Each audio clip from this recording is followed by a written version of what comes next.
If you've ever tried to uncover your abs, you know how difficult it is.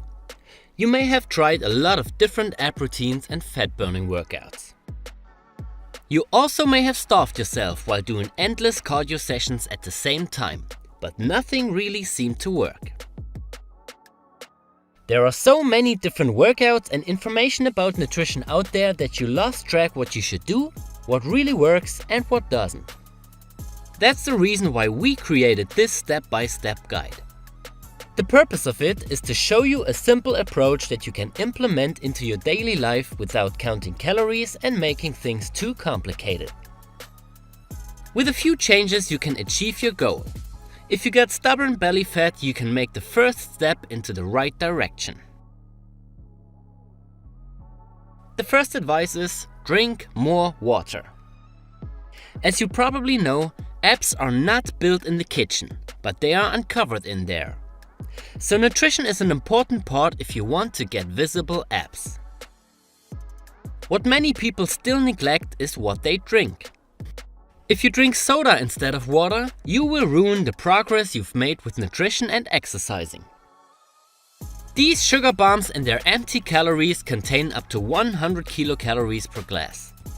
And in the liquid form, they can be absorbed even better from your body. 1 to 2 liters per day contain as many calories as a complete pizza or any other meal rich in calories. So instead of soft drinks, switch to water completely. Now you might ask, what about juice? Well, juice also contains a lot of calories and they lack the fibers that real fruits have. Fibers are extremely important for proper digestive functions and for slowly releasing the sugar into your body. As a result of the lower amounts of fibers in fruit juice, these types of drinks don't make you feel as satiated as whole fruits do. In addition, they let your insulin levels rise much quicker.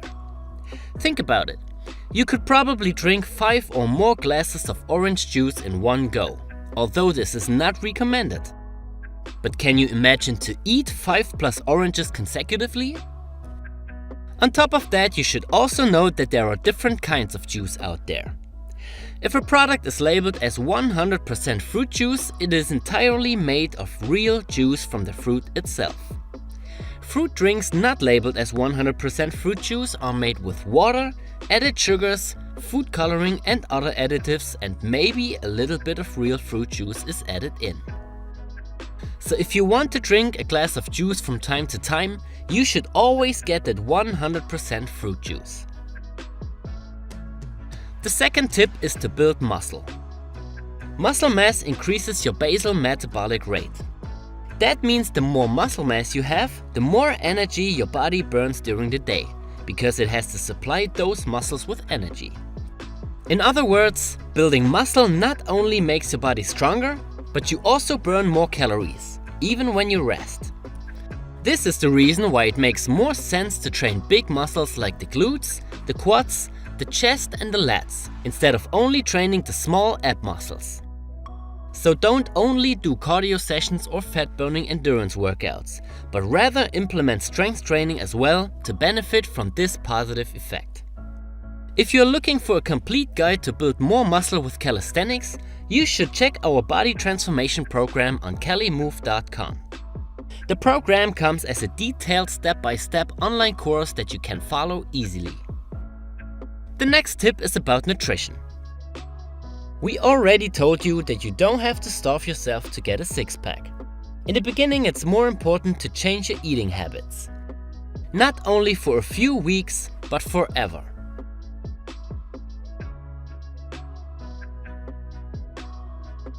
Of course, it's not completely forbidden to cheat from time to time.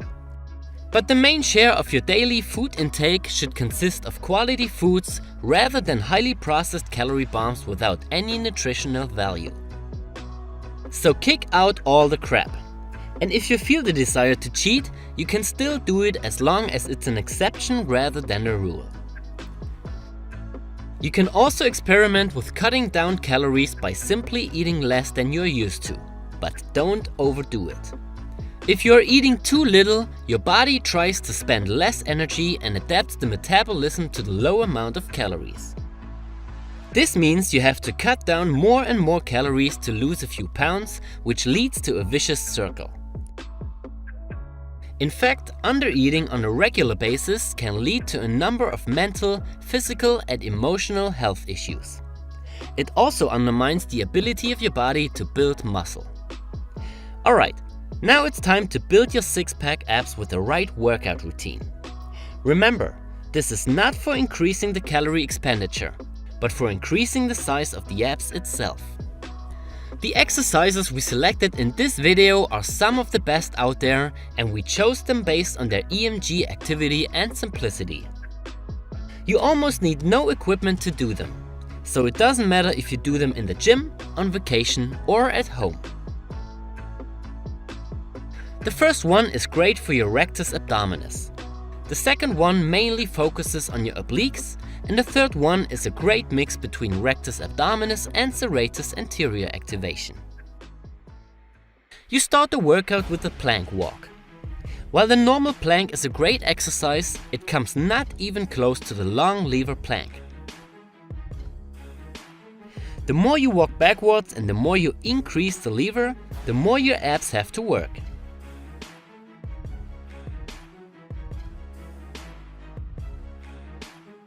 In this exercise, you walk backwards and increase the lever as much as possible without neglecting proper form. So only walk that far that you are able to keep the posterior pelvic tilt and a neutral or slightly flexed spine. Hold this position for 2 seconds and then walk back to the starting position. Of course, it's also possible to just hold the long lever plank instead of walking back and forth. We still think that the walk is a great modification to give this exercise a dynamic component and to work on your stability as well. If you are an absolute beginner and can't walk backwards without breaking proper form, you should hold the normal plank and switch to the plank walk when you feel ready for it. The second exercise is the side plank raise. Here you move your hip upwards to engage the downward facing side of the obliques. You can do this movement on your forearm or on your hand. The benefit of the variation with the hand on the ground is that you can work with a higher range of motion and avoid some pain on your elbow. It's also possible to do this exercise on a higher object. But please keep in mind that this exercise becomes easier the more you change your body to a vertical position. If the normal version is too hard for you, it's also possible to decrease the lever by doing it on your knees.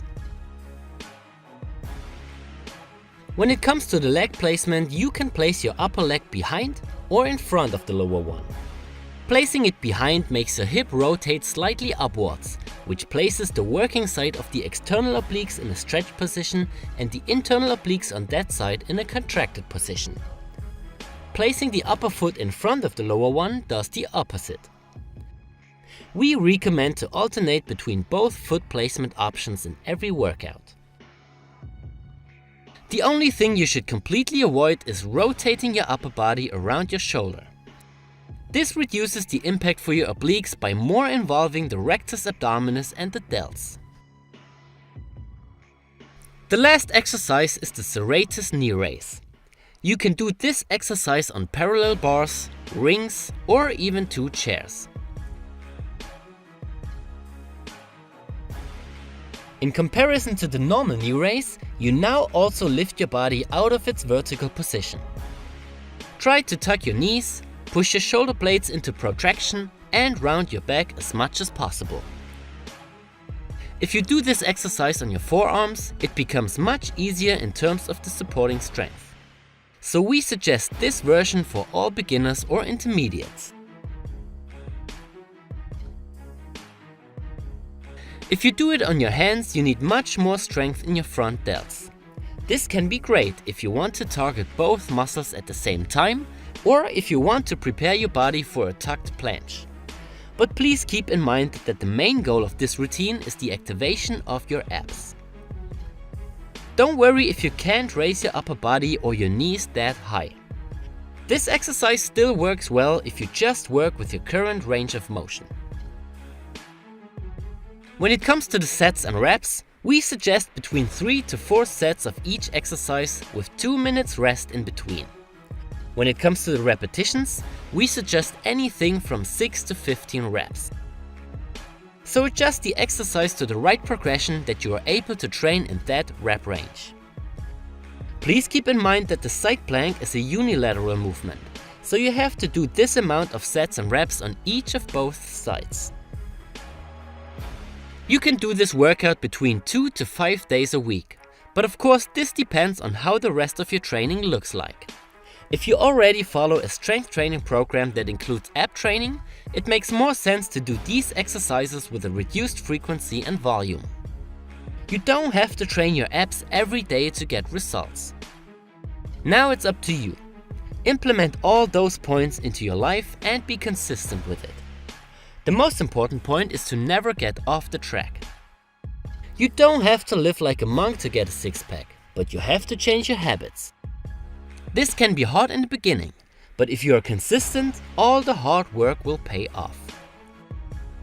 If you now want a complete workout program that you can follow easily and that helps you to build muscle, increase strength and boost your metabolism, just head over to calimove.com. Benefit from our experience and make the most of your time and potential. If you have any other questions, just leave a comment. My name is Alex and I'll see you in the next video.